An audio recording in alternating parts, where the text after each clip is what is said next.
Je suis arrivé à cette conclusion, mes amis. Les plans et les projets de Dieu pour ta vie finiront par s'accomplir. Et ça, malgré ce qu'un homme, une femme, un groupe d'hommes, un groupe de gens, des individus pensent et veulent ou pas. Dieu a un projet pour chacun de nous. Et le projet que Dieu a pour chacun de nous finira par s'accomplir. J'insiste cela.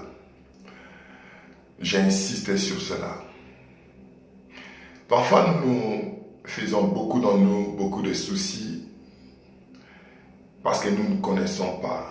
Dans notre pensée, dans notre mentalité, en tant qu'homme, évidemment que nous ne pouvons pas comprendre ou tout comprendre de Dieu, de ce que Dieu est, ou encore de ce que Dieu fait.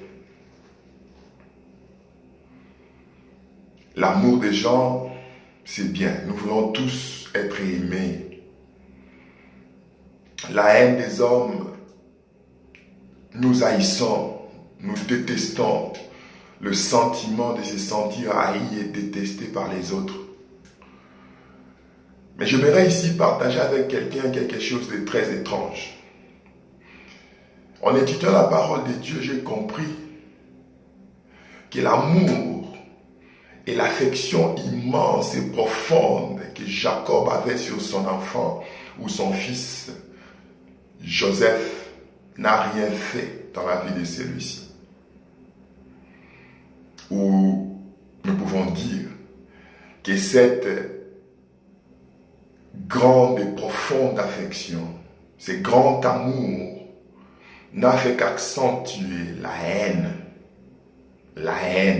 de ses frères. Mais la haine et la jalousie des frères de Joseph a conduit Joseph à l'accomplissement de sa destinée. Pensez-y un moment. Ces garçons n'allaient arriver nulle part, n'allaient parvenir à rien s'il était aussi aimé et affectionné par ses frères de la même manière que son père l'aimait. Mais quand nous revenons dans les Écritures, nous trouvons que Dieu a fait la promesse à Abraham.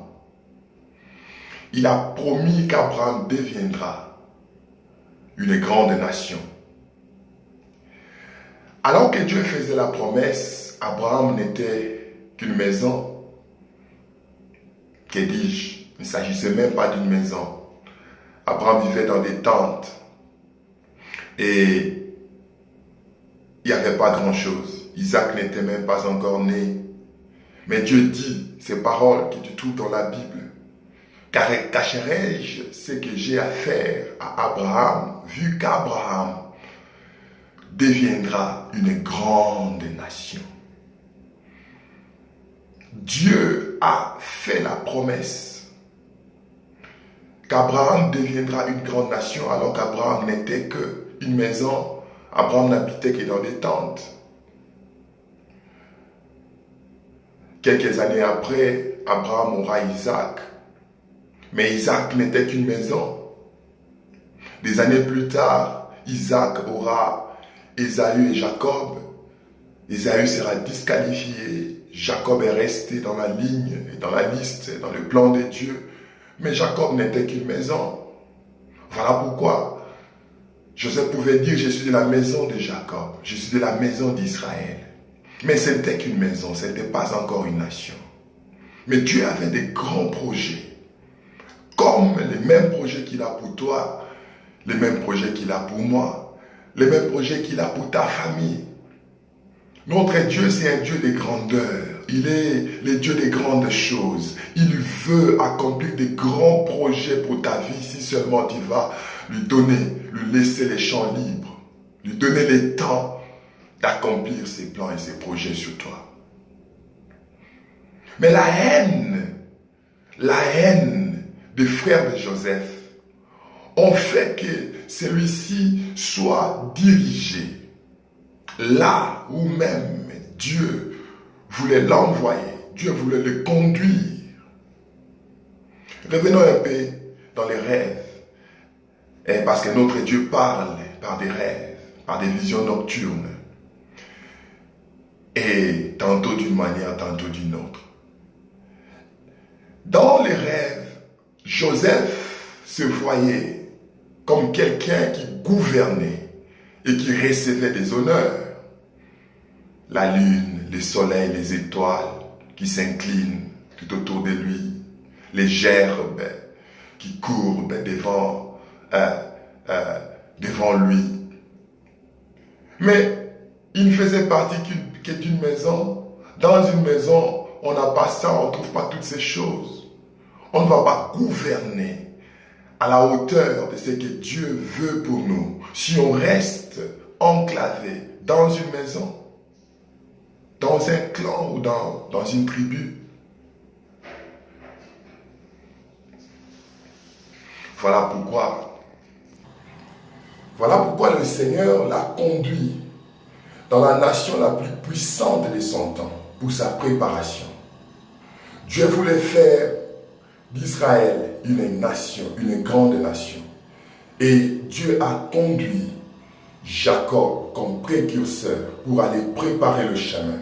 Il a envoyé Joseph dans le bon endroit, au bon moment, alors qu'Égypte, l'Égypte était à son apogée, pour pouvoir apprendre et préparer la venue de la maison d'Israël au pays des pharaons.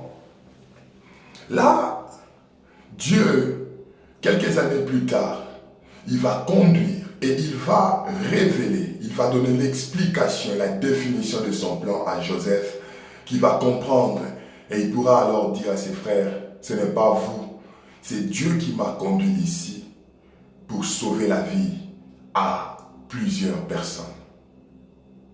Ne t'en fais pas, mon frère, ma soeur. Les gens vont t'aimer. C'est bien que les gens t'aiment. Mais parfois, l'amour des gens ne va rien accomplir dans ta vie. Mais les gens vont aussi te haïr.